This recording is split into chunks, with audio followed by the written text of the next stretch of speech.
శివుడు మెడలో పాములు చూసి అప్పుడప్పుడు అమ్మవారు అంటుందిరా మాకు భయంగా ఉందండి, నాకు భయంగా ఉందండి, ఆ పాములు కాస్త పక్కనెట్టరండి, పడగదిలో కూడా పాములేనా ఉంటుంది. ఆవిడకి భయం ఏమిటండి పాములంటే. కానీ ఒక భార్య ఎలా ఉండాలో అలాగే ఉంటుంది భర్త దగ్గర. తన ఐశ్వర్యాన్ని తన శక్తిని ప్రదర్శించాల్సిన అవసరం ఏం లేదు. భర్త దగ్గర ఎలా ఉండాలో అలాగే ఉండాలి. బయట భర్త ఎంత గొప్పవాడైనా భార్య దగ్గర ఎలా ఉండాలో అలాగే ఉంటాడు. ఆయన అంతే, ఆవిడ అంతే. అందుకే సంసారం కలకాలం నడిచింది. ఎప్పటికీ పెళ్లి జరిగితే ఏదైనా పెద్ద దంపతులు ఎవరైనా కాస్త 70-80 ఏళ్ల వాళ్ళు వస్తే పార్వతీ పరమేశ్వరులు వచ్చారండి అంటాం. అంటే వాళ్ళలాగా కాపురం కలకాలం నిలబెట్టుకోవాలని అర్థం అక్కడ. ఎందుకంటే వీళ్ళ మధ్యలో చాలా విభేదాలు ఉన్నాయి. ఆవిడ సర్వాభరణాలు ధరిస్తుంది, ఆయన బూడిద పూసుకుంటాడు. ఈవిడ పట్టు చీరలు కట్టుకుంటుంది, ఆయనేమో ఏనుగుతోలు కట్టుకుంటాడు. ఇక అన్ని విభిన్నమే అయినప్పటికీ ఇంతకాలం కాపురం చేశారు. హాయిగా భార్యాభర్తల కాపురాలు నిలబడాలంటే అందరూ అలాగే ఉండాలి. ఈ పక్షం వాళ్ళు ఆ పక్షం వాళ్ళు అందుకు సహకరించారు. ఏం పెట్టారని సావగొట్టేయకూడదు మనుషులను బట్టి. పెళ్ళి అయిన తర్వాత పురుషుడు భార్యకు కాస్త ప్రాధాన్యం ఇస్తే తల్లి కూడా తట్టుకోవాలమ్మా. ఏమిటో ఇదివరకు నన్ను అస్తమానం కాఫీ అడిగాడు, ఇప్పుడు అడగడం మానేశాడు అనకూడదు. ఇది అహంకారం. అది మమకారం కాదు, అహంకారం. అడగడం మానేశాడంటే నీకు పని తెప్పింది. భగవద్గీత చదువుకో. కాఫీ రోజు ఇచ్చావు, ఒక 25 ఏళ్ళు ఇచ్చావు, ఎంతకాలం ఇస్తావు? కాఫీ అడగలేదని బాధ కాదని మన ప్రాధాన్యం తగ్గిపోయింది. మరి ఆయన పెళ్లి చేసుకున్నాడమ్మా, అవతలింటి నుంచి వచ్చింది అమ్మాయికి కాస్త ప్రాధాన్యం ఇవ్వదా? అమ్మాయి ఉంటుందా? భయపడదా? సహజంగా నాకేం లేదు ఇక్కడ, నేను ఎందుకని, నాతో మాట్లాడటమే లేదు ఎవరు, నేను ఎందుకు అనుకోదా? ఒక గదిలో భారిస్తే అలాగా. పెళ్ళి ఏంటంటే భార్యకి ప్రాధాన్యం ఇవ్వాలి. అసలు కొన్ని నిర్ణయాలు భార్యాభర్తలు తీసుకోవాలి. తల్లిదండ్రులు సంప్రదించాల్సిన అవసరం లేదు. 30 ఏళ్ళు దాటింది అంటే సొంత నిర్ణయం తీసుకోవాలి. తల్లిదండ్రులే చెప్పాలి. ఏదన్నా అడిగితే నువ్వు మీ ఆవిడ ఆలోచించుకుంటారా, నాకెందుకో ఫోన్ చేస్తున్నావు అస్తమానం అని చెప్పాలి. తండ్రి కానీ తల్లి కానీ. ఓ నిర్ణయం తీసుకోలేవా? నీ ఉద్యోగంలో ఉండాలా మానేయాలా, ప్రమోషన్ వదులుకోవాలా చెయ్యాలా, ట్రాన్స్ఫర్ వెళ్ళాలా మానాలా, భార్యతో ఆలోచించాయా? తల్లి ఎందుకు పనిలేక? భార్యతో ఆలోచించు. ఎందుకంటే ఇంత కూడా వచ్చేది ఆవిడ. ఎక్కడ ఎవరి మాట, ఎక్కడ ఎవరికి ప్రాధాన్యం, అది ఆలోచిస్తే జీవితం అంతా బాగుంటుంది. హలో సార్, నమస్కారం. మీ రీఛార్జ్ రేపటితో ముగియనుంది, రీఛార్జ్ చేసుకోండి. మీ అబ్బాయి ఎవరికి నా నంబర్ ఇచ్చింది సార్. నేను టెలిఫోన్ కంపెనీ నుండి కాల్ చేస్తున్నాను. మా దగ్గర అందరి నెంబర్స్ ఉంటాయి సార్. అవునా? పక్క గల్లీలో పింకీ అని ఉంటుంది, ఆమె నంబర్ పంపిస్తావా కొంచెం? సిగ్గుండా ఏమన్నా? సిగ్గు కూడా లేదా? ఒక్క ఛాన్స్ అన్నాడు. జ్ఞాపకం ఉందా? 2019లో ముద్దులు పెట్టాడు, జ్ఞాపకం ఉందా? తల నిమిరాడు, జ్ఞాపకం ఉందా? చెక్కిళ్ళన్నీ కూడా చేతి పెట్టి సవర తీశాడు, జ్ఞాపకం ఉందా? తమ్ముళ్ళు అయినాక ముఖ్యమంత్రిగా ఏం చేశాడు? బాధుడే బాధుడు, అవునా కాదా? గుద్దుడే గుద్దుడు, ఎవరినైనా వదిలిపెట్టి. భారతీయ సంస్కృతుల మాట టాటా అన్నం, చీరియో అన్నం, ఏదో మాటలన్నీ ఇప్పుడు వచ్చే అర్థం లేని మాటలు. శ్రీమతి అంటే మరో తల్లి, అనుమానం ఏముందమ్మా? తల్లి తర్వాత తల్లి ఎవరంటే భార్యే. అంటే ఏమిటి? నా ప్రాణానికే ఆవిడకే లంకే. నేను ఇక్కడికి వచ్చి మళ్ళీ సాయంత్రం బండికి వెళ్ళి రాత్రి 10:30కి ఇంటికి వెళ్ళి ఆవిడ కనిపించే వరకు ఇలాగే ఉంటుంది ప్రాణం. ఏమో ఎక్కడికో వెళ్ళారు, అసలే రోజులు బాగాలేవు, ఒమిక్రాన్ అంటున్నారు, అది అంటున్నారు, ఇది అంటున్నారు అని ఉంటుంది కదా.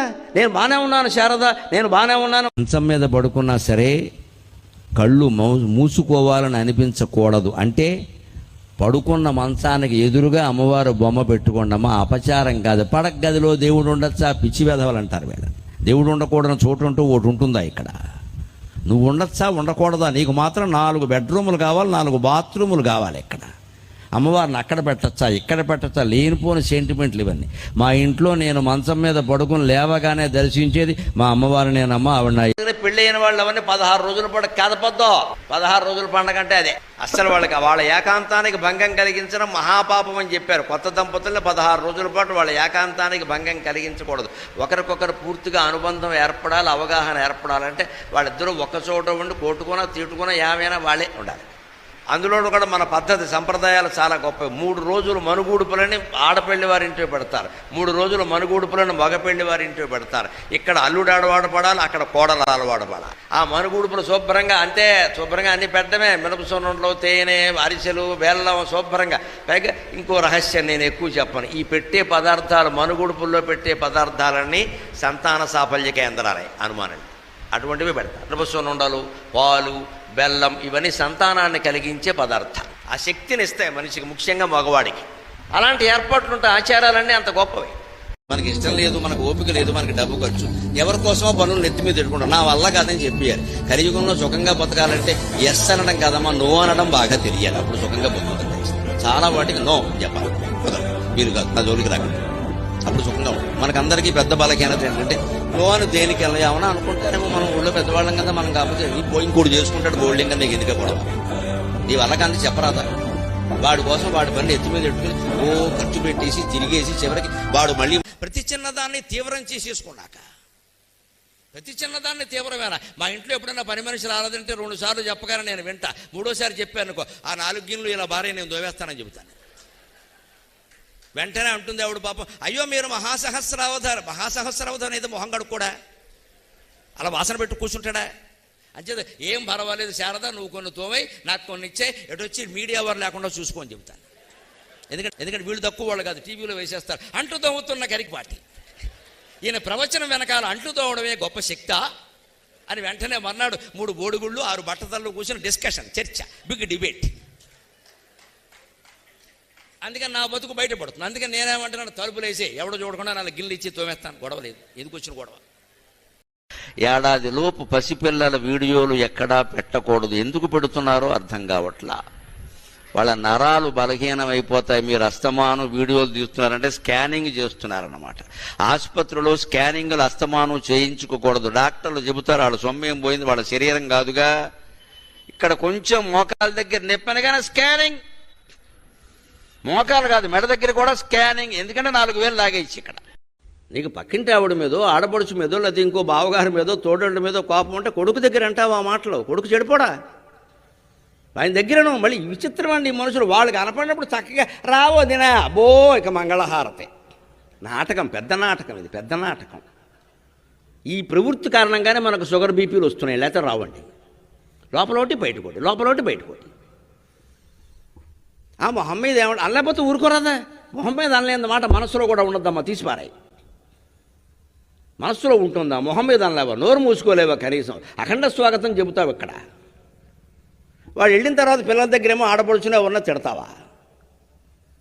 పిల్లలు చెడిపోయారంటే చెడిపోయారండి. వాళ్ళు అమ్మ ఇలా అంటుంది అలా అంటుంది, నాన్న ఇలా అన్నారు అలా అన్నారు అంటే మనం కూడా ఇలా 2 మాటలు మాట్లాడచ్చు అనమాట. నాటకం అక్కడే మొదలైపోయింది. సమస్త దుస్సంస్కారాలు ఇంట్లోంచే వచ్చేస్తున్నాయి. ఇక మళ్ళీ ఇంగ్లీష్ మీడియం తెలుగు మీడియం గొడవ ఎందుకు? ఇక్కడ ఏ మీడియం అయినా ఒకటే, మన బుద్ధి బాగాలేనప్పుడు.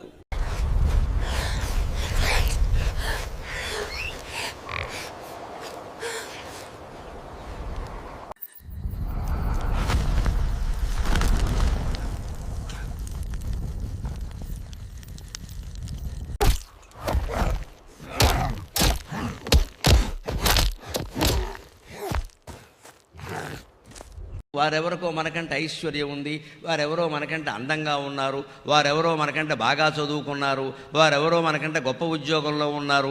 ఇద్దరం ఒకే సంస్థలో పనిచేస్తున్నా సరే మన ప్యాకేజీ కంటే వారి ప్యాకేజీ ఎక్కువ, మనకి రాని ప్రమోషన్ వారికి వచ్చేసింది అని ఇలా కంగారు పడాల్సిన అవసరం లేదండి. వాడికి ప్రమోషన్ వచ్చినా మోషన్ అవ్వక బాధపడుతున్నాడు. మనకి పొద్దున్నే సుఖంగా మోషన్ అవుతుంది, అంతే చాలు, ఇంకేం అక్కర్లా. అది కాక మళ్ళీ కాయం బెళ్ళలో సాయం బెళ్ళలు వేసుకునే వాళ్ళు ఎంతమంది ఉన్నారండి ఇక్కడ. కొంతమంది ఉంటారు పాపం, ఆ పేపర్ చూస్తే కానీ మెక్కి బల్సులు కూడా చికెన్ షాప్ ముందుకు వచ్చి తొడగొట్టిందంట. గణపతి అనేసరికి కాణిపాక, వెంకటేశ్వర స్వామి అనేసరికి తిరుపతి, శివుడు అనేసరికి కాశీ లేదా శ్రీశైలం, ఇంకేం అక్కర్లా. ఇక బందర్లో ఉన్న దేవాలయాలన్నీ పోవాలి. దూరపు కొండలు నూలిపే, అంతకంటే ఏమీ లేదు ఇక్కడ. మరి ఇంట్లో ఉన్నవాళ్ళు మనకు శత్రువుల్లా కనపడతారు. ఎక్కడో ఉన్న మేనమావ తమ్ముడు కొడుకు తోడు ట్యూషన్ చెప్పిన మాస్టర్ తమ్ముడికి వేలు విడిచిన మేనమావ కొడుకు మనకు చుట్టాలన్నా కనపడదు. వాడు ఎంత ఫోన్ చేసాడు, ఎంత మాట, ఇంట్లో ఉన్న కోళ్ళు ఏమైంది, ఇంట్లో ఉన్న కొడుకు ఏమయ్యా. ఇదే దేవుళ్ళ విషయంలో కూడా మనం చేస్తున్నాం. మంద వెళ్ళిన చోటకే మన వెళ్ళక్కర్లేదండి. మన దగ్గర ఉన్న దేవుడు ఇంతకంటే గొప్ప. నేను మొహమాటం లేకుండా మగాళ్ళకు కూడా నేను నమస్కారం పెట్టి కోరుతున్నా. ఖచ్చితంగా భార్యలకి చెప్పండి, నా తల్లి తండ్రి నాకు ముఖ్యం, నా తల్లి తండ్రి నాకు ముఖ్యం అని చెప్పండి స్పష్టంగా. ఖచ్చితంగా దారికి వచ్చేస్తాను. మా ఆవిడ మాట వింటలా, మా ఆవిడ మాట వింటారు, అందరూ వింటారు. నువ్వు గట్టిగా నిలబడాలి నాయన. వాళ్ళు మాట వింటలా, వీళ్ళు ఎవరు వెనకపోతే నువ్వెందుకు? ఇక్కడ ఇంట్లో మగాడు కనుక గట్టిగా ఉండగలిగితే మొత్తం కుటుంబం సరిగ్గా ఉంటుంది, మొత్తం కుటుంబం సరిగ్గా ఉంటుంది. ఇవాళ మగాళ్ళలో కూడా తిండి తిప్పలు మారిపోయి నెలవి తింటే తింటాను. అందుకు ఎవరికి ఓపిక లేవు, ధైర్యం లేదు. ఆడది ఎంత కోపం వచ్చినా భర్త మీదే నేరం చెబుతున్నాం. మొగాళ్ళు అందరినీ అందం. కానీ మొగాడు ఎలాంటి వాడు అంటే మొగాడిగానే చెబుతున్నా. 4 మనుషులు బడ్డీ కొట్టు దగ్గర మొగాళ్ళు ఈ ఆడవాళ్ళందరూ ఇంతేనా, అసలు బుద్ధి వెనకాల ఉంటుందని అంటే వీడు మొత్తం స్త్రీ జాతి. ఆయన వాళ్ళకి వెనకాలైనా ఉంది, సంతోషించాలి. మనకి ఎక్కడా లేదు అసలు బుద్ధి. మొత్తం ఆడవాళ్ళని తిట్టమేనండి. ఎందుకంత అవసరం? అందరూ అలా ఉంటారా? ఉంటే మీ ఆవిడ ఉండొచ్చు, మా ఆవిడ ఉండొచ్చు. దేశంలో అందరూ అలా ఉండరే. అసలు ఒక మనిషి దోషాన్ని మొత్తం జాతికంతటికి ఎలా ఆపాదిస్తూ ఉండి. కొంతమంది కొన్ని ఊళ్ళలో నాకు చెప్పారు, మా ఇంటి ముందు మారేడు చెట్లు ఉండడం మాకు పాపం అయిపోయిందండి, సోమవారం వచ్చిందంటే మొత్తం దూసేస్తున్నారు సార్ అని చెప్పాడు. పైగా వాళ్ళకి భయం ఏంటంటే అర్ధరాత్రి వస్తాడు, ఏ దొంగతనమో చేస్తాడేమో. మారేడు చెట్టు ఉండడం పాపం అయిపోయిందని కొట్టేద్దామంటే శివుడు స్వరూపం అని చెప్తున్నారు, ఏం చేయమంటాం అన్నాడు. అది శివుడు స్వరూపం అయితే మీరు కొయ్యించండి ఆకులు, శివుడు స్వరూపం శివుడికి వెళ్ళేస్తారా? మారేడు చెట్టు శివుడు కదా, కొయ్యకూడదు. 1 2 లక్షల కోట్ల వెర్రి అంటారు దీన్ని, పూజ అనరండి, వెర్రి అంటారు. దీనికోసం పెద్ద హంగు ఆర్భాటం చందాలు.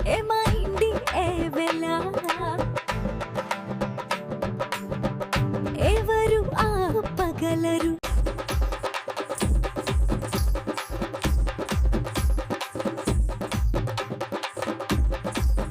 కొంతమంది మా రాజకీయ లక్ష్యం కేసీఆర్ను గద్దదించుడని మాట్లాడుతున్నారు.